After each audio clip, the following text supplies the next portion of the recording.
లాభాల బాటలో విశాఖపట్నం ఉక్కు 2019-2024 మధ్యలో విశాఖపట్నం స్టీల్ ప్లాంట్ ని నిర్వీర్యం చేసి ప్రైవేట్ పరం చేసి ఎలా దోచుకునే ప్రయత్నం చేశాడో చూసాం. జగన్మోహన్ రెడ్డి ఆటలను కట్టడి చేస్తూ ఆనాడు ప్రతిపక్ష నేతగా ఉన్న చంద్రబాబు నాయుడు గారు ఆ విశాఖ ఉక్కు కోసం ఎంత పోరాటం చేశారో కూడా చూసాం. ఎన్నికలకు ముందు విశాఖ ఉక్కు ఆంధ్రుల హక్కు, ఆంధ్రుల ఆత్మ గౌరవానికి ప్రత్యేక అంటూ నినదించి ప్రైవేట్ పరం కాకుండా ఆపి కూటమి ప్రభుత్వం రాగానే విశాఖపట్నం స్టీల్ ప్లాంట్ ని బలోపేతం చేయడానికి కేంద్రంతో మాట్లాడి ఒప్పించి సుమారుగా 12,000 కోట్ల రూపాయలు ప్యాకేజీ ఇప్పించి రాష్ట్ర ప్రభుత్వం నుంచి మరో 3,000 కోట్ల రూపాయలు జమ చేసి 15,000 కోట్ల రూపాయలతో విశాఖ స్టీల్ ప్లాంట్ ని ఎలా ఆదుకున్నారో మనం చూసాం. అంతకుముందు ఒక్క ఫర్నేస్ తో నడిపి నాశనం చేయాలని చూసిన జగన్మోహన్ రెడ్డిని కట్టడి చేసి 15,000 కోట్ల రూపాయలు ప్యాకేజ్ ఇచ్చిన తర్వాత 3 ఫర్నేస్లు ప్రారంభించి వాళ్ళు సుమారుగా 95% ప్రొడక్షన్ తీస్తున్న పరిస్థితి. వాళ్ళ విశాఖ స్టీల్ ప్లాంట్ లాభాల బాటలో ఉంది. తనకు అనుకూలమైన కార్మిక సంఘాలతో నాటకాలు ఆడించి ప్యాకేజ్ ఇచ్చిన తర్వాత కూడా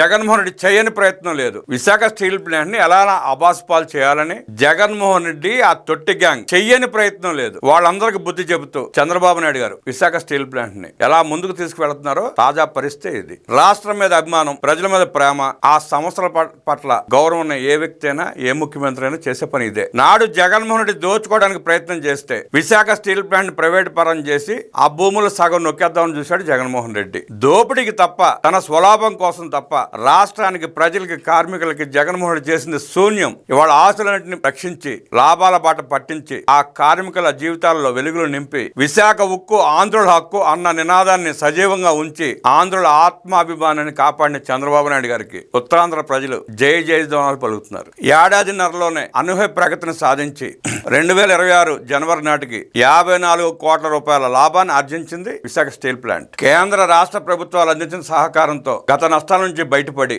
నేడు 19,400 టన్నుల హాట్ మెటల్ ని ఉత్పత్తి చేస్తోందని సీఎం చంద్రబాబు నాయుడు గారు పేర్కొన్నారు. 2024-25లో కేవలం 9,000 టన్నులు మాత్రమే ఉత్పత్తి చేసిన విశాఖ స్టీల్ ప్లాంట్ నేడు 19,400 టన్నులు ఉత్పత్తి చేస్తా ఉంది. అంటే సుమారుగా 60% పైనే ఉత్పత్తి సాధించింది. పన్నులు, విద్యుత్ బకాయిలు, నీటి సరఫరా లాంటి వేర్వేరు అంశాల్లో ఉన్న ఇబ్బందులను తొలగించి రాష్ట్ర ప్రభుత్వం అందించిన సహకారంతో, కేంద్ర ప్రభుత్వం అందించిన సహకారంతో ఈ స్థాయిలో గణనీయంగా వృద్ధిలోకి వచ్చింది విశాఖ స్టీల్ ప్లాంట్. దీని ద్వారా Visakhapatnam steel plant credit rating కూడా పెరిగింది.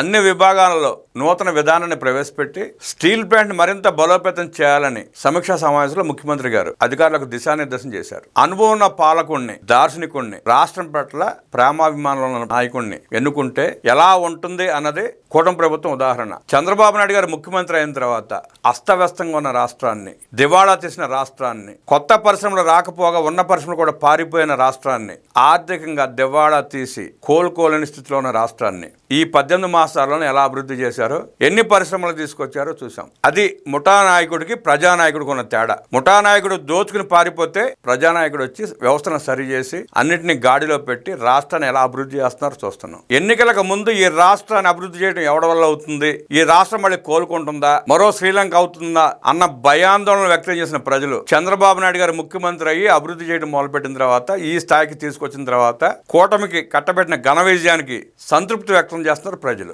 ఉత్తరాంధ్ర, రాయలసీమ, కోనసీమ, అమరావతి ఎలా అభివృద్ధి చెందుతుందో చూస్తూనే ఉన్నాం. 2% కూడా కట్టలేక పారిపోయిన జగన్మోహన్ రెడ్డి పోలవరాన్ని నిలువున ముంచేస్తే చంద్రబాబు నాయుడు గారు మళ్ళీ ముఖ్యమంత్రి అయిన తర్వాత ఆ పోలవరాన్ని 87% తీసుకెళ్లారు. 2027 జూన్ జూలై నాటికి పోలవరాన్ని పూర్తి చేసి గోదావరి నీళ్లని రాష్ట్ర రైతాంగానికి అందించి బీడు భూమి లేకుండా ప్రతి ఎకరా నీరు పారించి సస్యశ్యామలం చేయాలనే ఉద్దేశంతో, సంకల్పంతో ఎలా పోలవరాన్ని వడివడిగా అడుగులేపిస్తున్నారో చూస్తున్నాం. జగన్మోహన్ రెడ్డి పాలన 5 ఏళ్లలో అమరావతిని శ్మశానం చేస్తే ఇవాళ ముఖ్యమంత్రి చంద్రబాబు నాయుడు గారు ఏ రకంగా అభివృద్ధి చేసుకుంటూ వస్తున్నారో చూస్తున్నాం. 3 షిఫ్ట్లు, 50,000 మంది కార్మికులు అమరావతి పునర్నిర్మాణం భాగంలో భాగస్వాములై రాత్రింబగళ్ళు కష్టపడి పనిచేస్తున్న పరిస్థితి కూడా చూస్తున్నాం. ఇదే ముఠా నాయకుడికి ప్రజానాయకుడికి ఉన్న తేడా.